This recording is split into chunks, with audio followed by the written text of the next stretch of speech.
Hi everyone, I'm Raj Kumar, President and Editor-in-Chief of DevX. This week we'll be breaking down the big headlines in global development and bringing in some top experts to help us do it. If you want to follow along with the stories we're talking about, check out devx.com and subscribe to our daily newsletter, The Newswire. There's a link in the description. Follow us along on Twitter and you can see many of the stories we're talking about today, and we'd love to hear what you think. This is This Week in Global Development.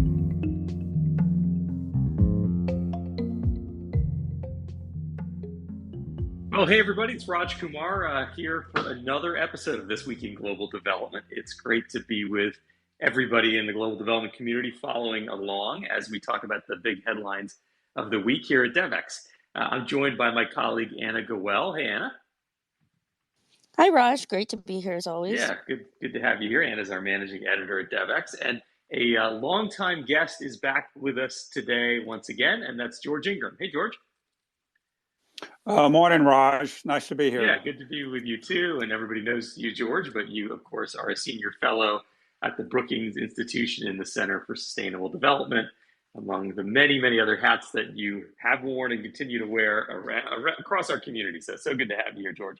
And in fact, you and I just saw each other the other night at a localization dinner. And so I thought maybe we could start among the many headlines we've got this week to cover with one about localization. There was a report issued by the Council on Foundations that DevX covered that showed really just a very modest increase in aid dollars, foundation philanthropy dollars going to local organizations. It went from 12% of all foundation giving that they were covering in this report during the 2011 to 2015 period up to just 13% in the 2016 to 2019 period. I know this sounds like ancient history, like, why are we talking about 2019? But that's what the report found. I guess I wonder if it was surprising to you that by 2019 it was still such a modest amount. And then, George, do you think things are moving in the right direction? Like, do you think now if we did this report, if they had up-to-date data, that we would be seeing a really significant move in foundation grant funding going to local orgs? Interesting question, Raj. I was not surprised by the data.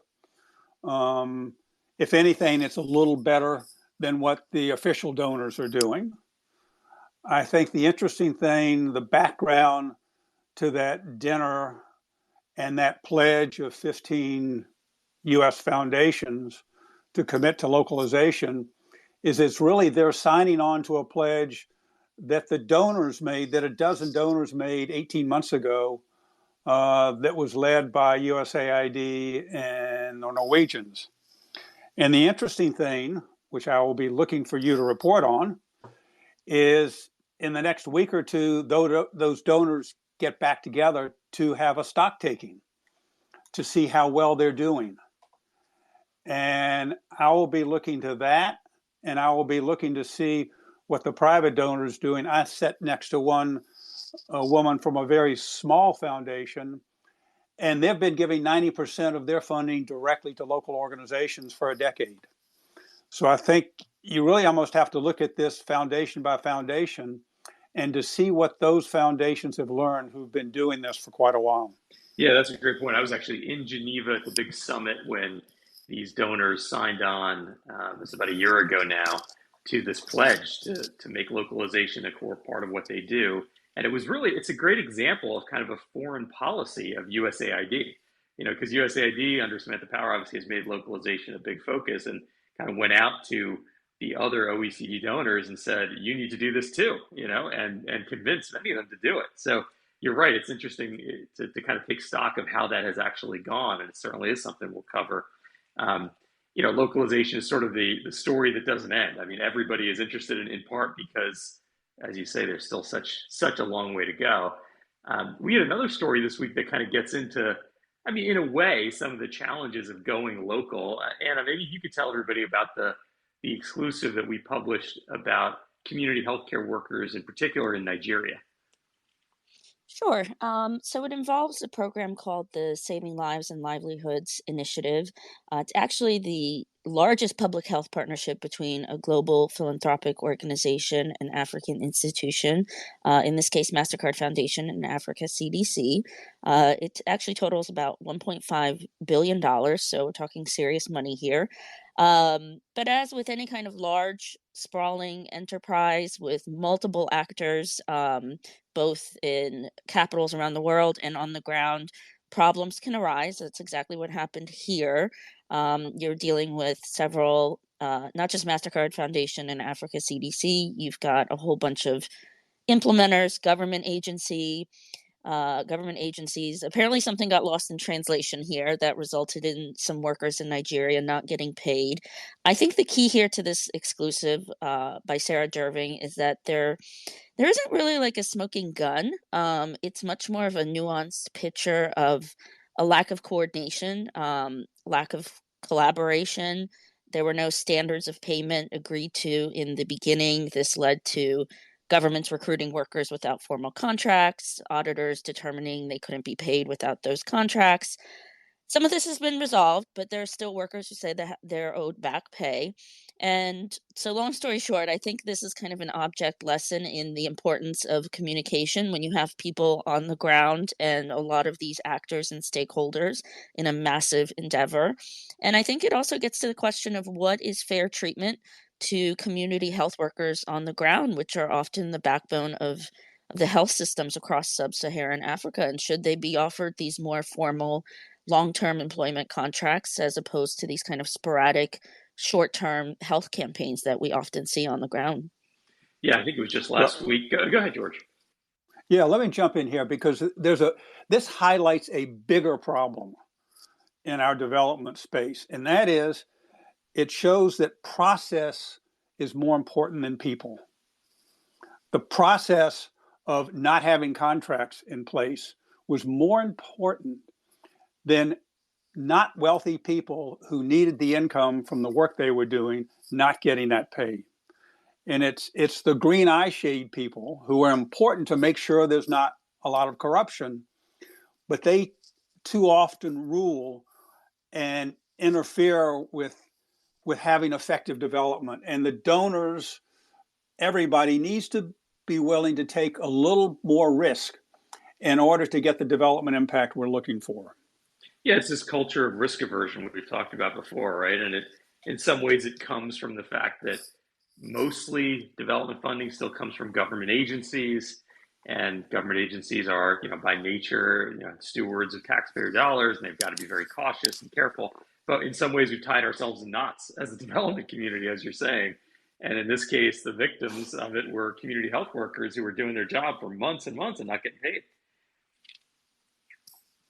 And I think, there's a great quote in the article. I can't off the top of my head think of who said it, but George, this gets to your point where there is this risk continuum, and audits are designed to flag fraud, corruption, but they're not designed to flag payments for work done and work that goes unpaid. And so this also gets to the risk aversion that we're frequently talking about. Yeah, exactly. It's only one side of the ledger that the compliance regime has been set up to capture, and that's making sure that the aid dollars aren't wasted in fraud or abuse, but not the other side, which is that the health workers actually get paid at the end of the day. And it's not easy, as you say. The nuance.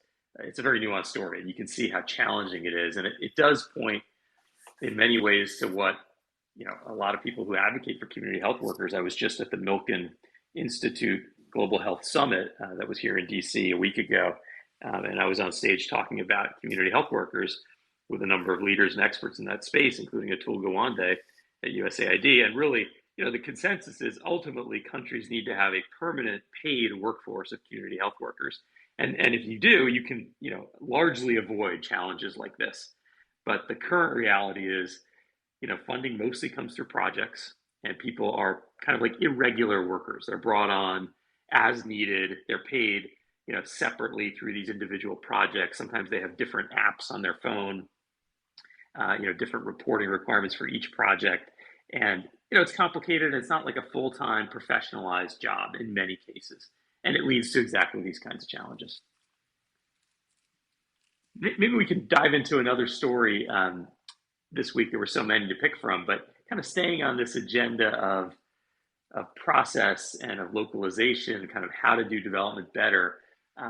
We had a story this week about cash aid and cash transfers. Maybe you can, Anna, just tell us a little bit about that piece. Sure. Well, as a lot of our audience probably knows, it involved Rory Stewart, who is special advisor to Give Directly. He's former head of DFID, which was the development agency for the UK. And our story kind of talks about what he talks about, which is unconditional cash transfers. And he calls them the most radical form of localization.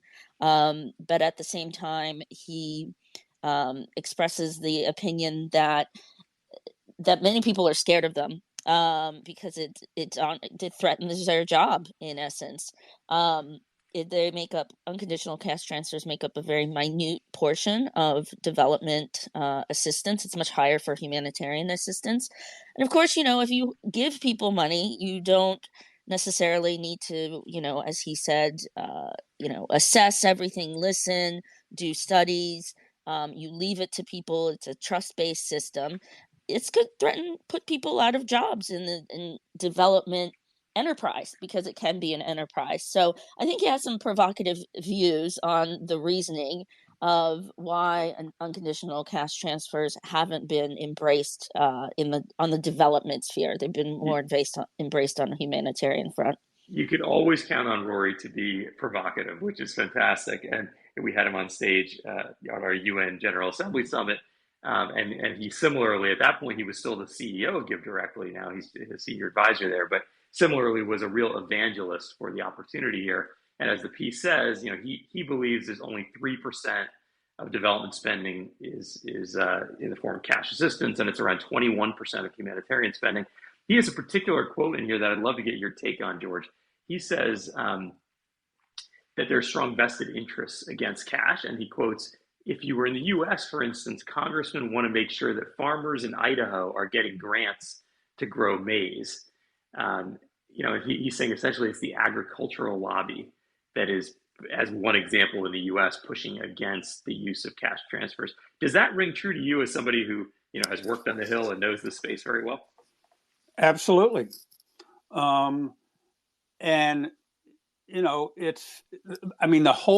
It goes against the nature and the culture, one, of the whole development industry that you and I are part of. And it goes against specific interest of U.S. Sectors and industries.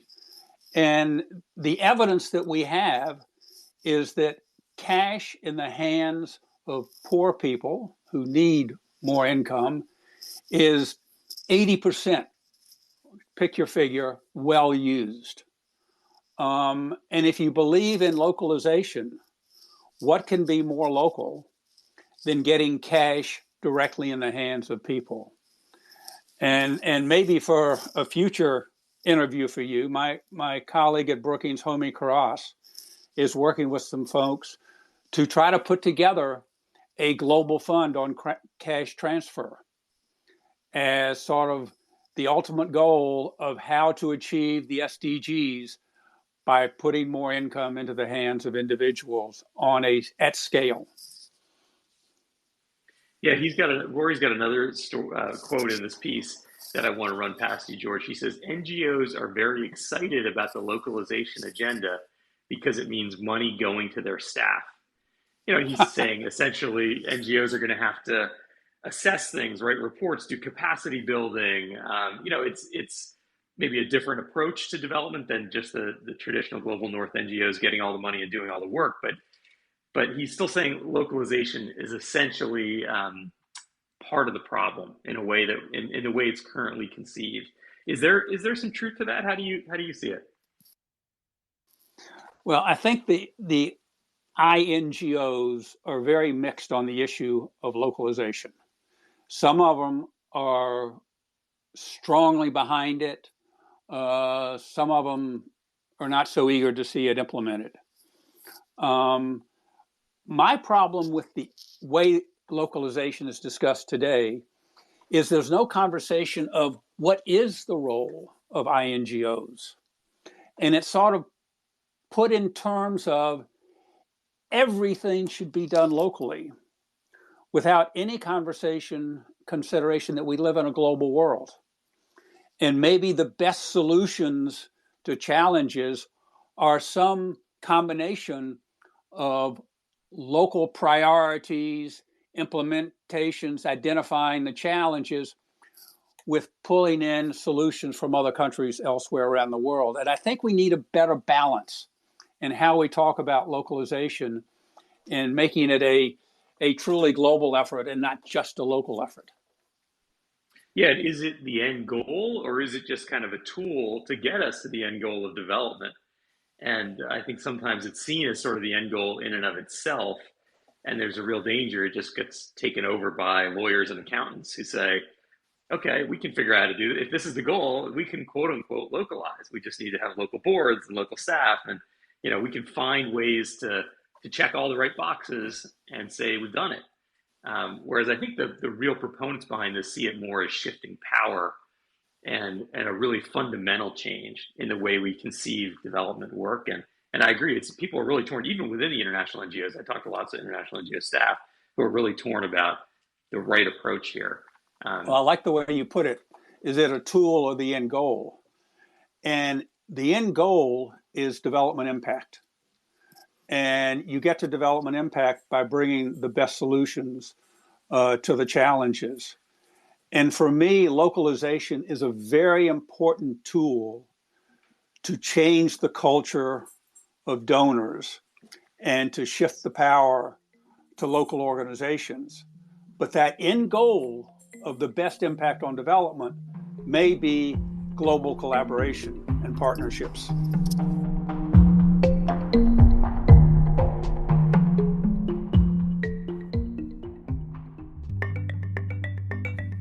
Are you looking for the inside story on what's happening at organisations like the World Bank, USAID or the Gates Foundation?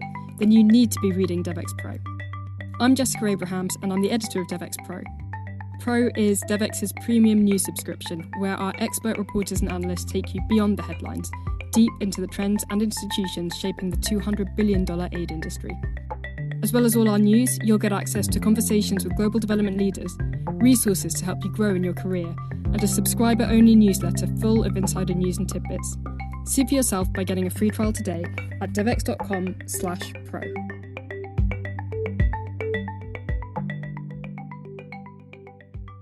We had another piece this week, actually an opinion article about a YouTube star. I think the most popular YouTuber is Mr. Beast. I mean, probably a lot of you know Mr. Beast, maybe like me through your kids, but he is wildly popular and has over 200 million followers on YouTube. And he's known for doing philanthropic acts, but usually here in the United States where he's based. But this time he's done a video which now has over 106 million views. I just looked before this episode, and it's all about him putting in 100 wells in Africa. I think half in Kenya, and I forget where the other ones are, but somewhere in the region. And we had an opinion writer at DevEx this week, Jacob Stewart, write a story basically saying, like, this is the worst example of, to use your terms about development impact, George, it's kind of the worst example where he called it a philanthropic escapade, and it evokes images of the white saviorism complex. And everything surrounding Mr. Beast gets a lot of attention, and so there's lots of videos pro and con against what he's done on YouTube. But this opinion article we wrote really gets into sort of the backstory behind why at least this opinion writer thinks this is the wrong approach. I wonder if either of you saw that opinion article and if you have a take on it. Yeah, I saw that article. I was very sympathetic and persuaded by the author of the article. And this is just the latest rendition of, remember the water pumps from merry-go-rounds? Sure. That was going to solve the water problem, right? Yeah. And then there was the shoe company that if you bought a shoe, they would give a shoe to in developing countries. And what did that do? That disrupted local shoe production. So the development field is always going to be facing challenges from well-meaning individuals who don't fully understand the circumstances they're working in. And I guess it's up to those like people at the opinion writer to call them out and to try to redirect their well-meaning efforts to better endeavors. Anna, what did you think? Yeah, it was a pretty scathing op-ed, and I think we got actually quite a bit of feedback from readers pointing out just how, especially those who work in WASH issues, water and sanitation issues, of how complex water systems are, that it's not just a matter of, putting in some wells and a town is hunky-dory. There's issues like lead leaching. I think to George's point and to your point on what's like the end game here, part of it is sustainability, and keeping these wells sustainable in the long term is a huge problem that people have been working years on. So, but to play devil's advocate, I think, as journalists, we have to. It does at least shine a light on an issue. It's not like WASH issues are very, sexy outside of the world of development. So perhaps there will be some lessons and some interest in people learning more about the issue. But we also did hear from like one journalist from Kenya that at least because I believe they were most of the wells were in Kenya and some school supplies were donated, but who pointed out that this kind of puts a glaring spotlight on the government's failures, and maybe that instigates an important conversation. So just to play devil's advocate, I do agree with a lot that's in the op-ed, and it raises a lot of important points. But at the same time, the fact that we're having this conversation is also important. But Anna, and what you just pointed out is the important role that you and Raj play, because this example wouldn't have put pressure on the government if the media hadn't reported it. Very true. Thank you. Yeah, no, that's certainly the case, and I think it makes me think of Matt Damon and Gary White over at water.org, right? Because they went through the same kind of an evolution in their own thinking, and they began by saying, "Hey, well, people don't have access to water; they need it. We'll go and dig wells. We'll do whatever it takes to get the water." And as they got closer to the issues, they realized, well, there are indigenous companies and organizations that can do this, but the problem is really a financing problem. And in fact, the poor people who are in these villages and need access to water, they actually do have access to water. It's just they're paying way too much for it. They're paying money to water trucks to come to their community and to fill up their jerry cans once a week or something. They're spending money. What they have is a financing issue. They need somebody to give them credit so they have enough to get a permanent well put in or a tap going to their home. And so that's kind of where water.org has really transitioned to over the last several years. They've become more of a finance facility for clean water and are having a much bigger impact. So I think, George is so right. We got to find ways to take the good philanthropic impulses that many celebrities have in particular, but direct it toward things that we know work and away from the things that we know don't. So there's a fascinating story, and it's always interesting when the world of YouTube celebrities and influencers kind of connects with our own. What other stories did you see this week, Anna, that you want to talk about?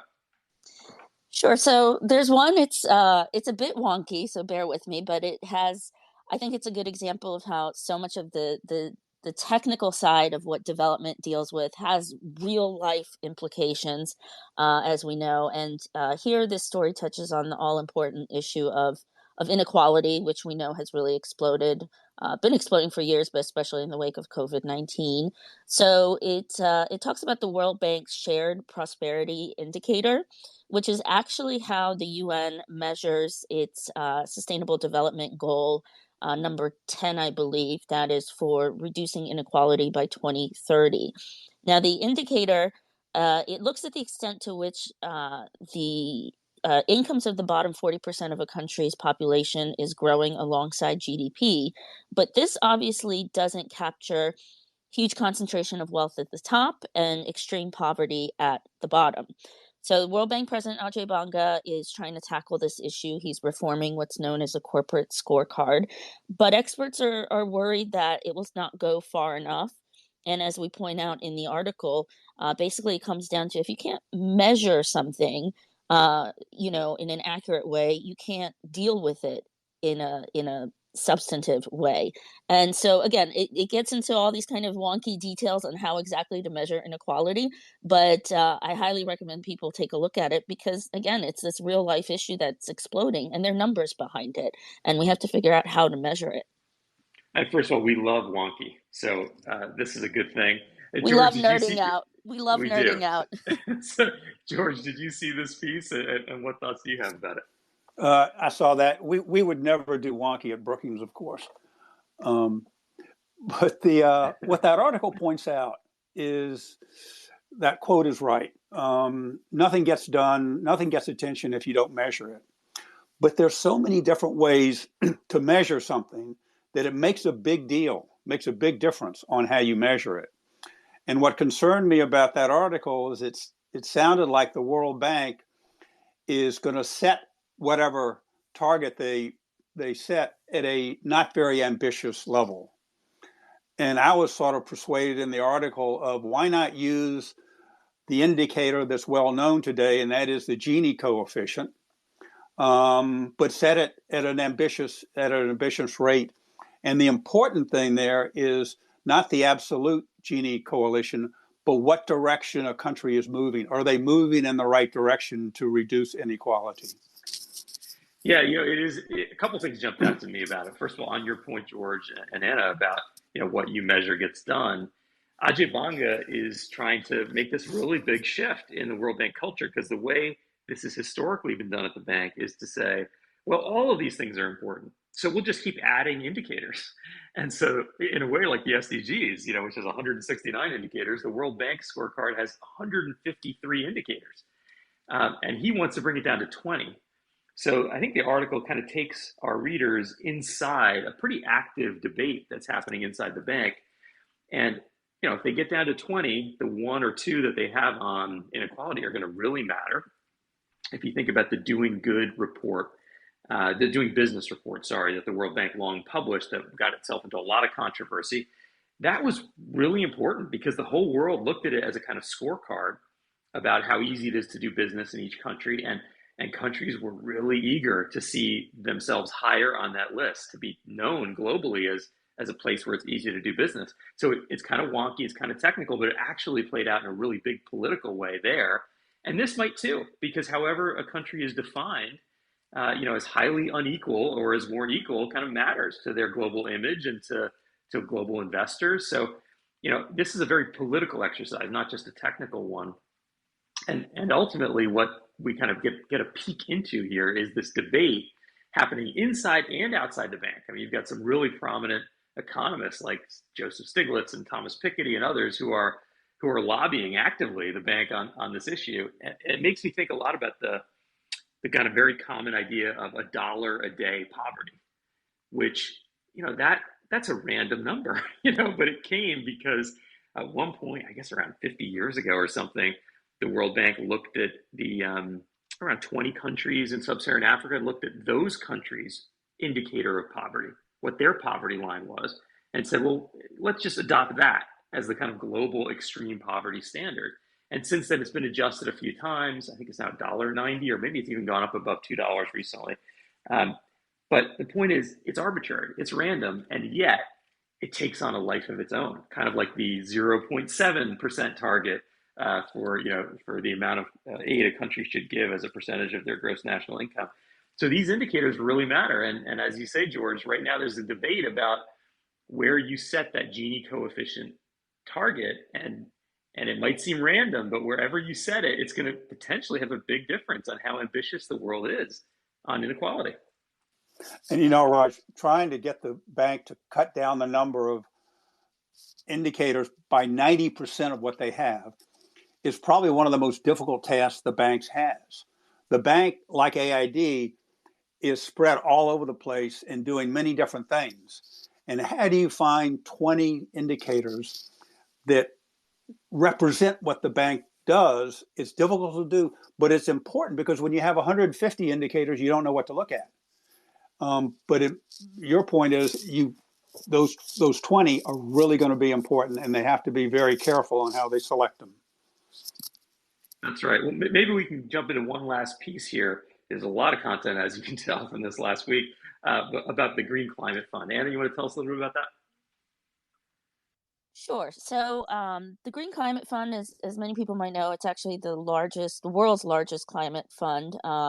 It helps finance both mitigation and adaptation, which is very important for lower income countries. But it's long been dogged by allegations that the process to apply is way too complicated. It's well aware of the problem. Its own evaluation unit found it was a massive issue. So all the way back in 2017, I believe, it introduced a simplified approval process. And our story talks to a lot of people who point out that it's neither simplified nor fast, and kind of defeats the purpose of what the Climate Fund attempted to do. In some cases, the process took years where, the project had moved on, essentially. It also talks about how it depends heavily on assigned task officer and so forth. And I think, the general point you walk away with is not, it's a bit of a depressing picture. And I think it's compounded by the fact that we have a climate change emergency, and that requires a sense of urgency. And we have an example here where such a critical player in the development space is slow to act, and still slow to act, even though it recognizes the problem. George, do you have any takeaways from this story? The takeaway is this is a common problem of all donors. AID has a process that it takes a year or more to get a project up and running. And back to your earlier story on the cash transfer, it sort of highlights why we need a global conversation of where is cash best, cash to individuals, and where do public institutions need to provide public goods like schools and roads and health clinics. But if we could be providing more of that assistance to cash, that would take some of the pressure off the processes of these large organizations. More money would get out there quicker, and maybe it would be easier to refine those donor processes. That makes a lot of sense. I've got two thoughts in terms of the Green Climate Fund in general. One is, I think about the GFC kind of having three phases, the GCF having kind of three phases. One is when it was first started, if you remember, it took like a couple of years before they could get any procurement going. And they were getting a lot of criticism because it obviously took enormous political effort to get a new fund stood up and funded. But yet they were moving extremely slow. And that was kind of phase one. They got through that sort of early crisis period and actually started to do more procurements. They started to do more grants. And they accredited more organizations, and money started to flow. So that was kind of phase two. But in that phase, money was flowing, but a lot of it wasn't flowing to these local groups who were just not as well positioned to know how to deal with this big bureaucracy. And then we're now maybe in phase three. There's a new executive director who's been brought in, Mafalda Duarte. She just started, I guess, 2 or 3 months ago now in August. And she was the CEO of the climate investment funds at the World Bank. And so we'll see how she does, but she's been brought in really to reform all this. So, it's not going to be an easy task, as that story kind of paints, but I think it points to a second issue, which is it makes you wonder whether the world should be creating new institutions like the Green Climate Fund to begin with, or should we sort of go back to the institutions we already have and make them work better? Because the amount of effort it takes to set up a new institution, give it new policies and procedures, and then optimize those is obviously significant. And right now the GCF needs funding. It went through this period where the Trump administration stopped funding it. The U.S. pulled back completely. Now the U.S. is back, but it's still, while it's big, and I guess it's around $10 billion a year, it's still relatively small given the scale of the challenge. So it's got to work effectively to be able to attract more donor funding in a time when donor funding is really scarce and under pressure. So I think Green Climate Fund and the broader climate story, as we are just 2 weeks before the COP in Dubai, it's a big one, and it connects to many of the other topics we've already discussed today. Yeah, and it gets actually to the Loss and Damage Fund and the controversy there over having it housed at the World Bank, which critics say gives the major shareholders outsized influence, versus the fact that the bank already has established mechanisms, so it might make the fund easier to disperse and in general just be set up. So it's an interesting debate ahead of COP, where it's not just the Green Climate Fund. There's many other related issues of should we be standing up some of these entities on their own or use existing resources. And I was going to bring in the same example, do you set up a new fund that takes 2 or 3 years to set up, or do you put it in an existing institution that maybe has a culture and processes that aren't quite amenable to the new objective of this new program, this new fund? And it'll be interesting to see if Banga is really able to reform the bank and make it a more responsive organization. Yeah, once again, all roads lead back to the World Bank. There's just so much pressure on Ajay Banga in this role, because if the bank can become a much more effective institution, I think you'll see, the next ideas for agencies being formed within the bank structure, and you might not have seen something like the GCF get created. If you look at where a lot of the energy and momentum has been in the last couple of decades in global development, a lot of it's been around new institutions, the Global Fund, Gavi. It's setting up these, especially public-private institutions that go outside of the traditional system. That's gotten a lot of the energy and momentum, but I think the GCF story is kind of a cautionary tale, and hopefully Mafalda Duarte will be able to turn it around, because certainly the world needs it. Well, listen, it's been great to chat with the two of you today. There's so much going on in our space, as always. A big thanks to you, George Ingram. Thanks for joining us once again. Thank you. It was a pleasure to be here. And Anna Goel, great to talk with you, as always. Thanks as well. And great to be with all of you who are listening in. Subscribe to the podcast and join us every week.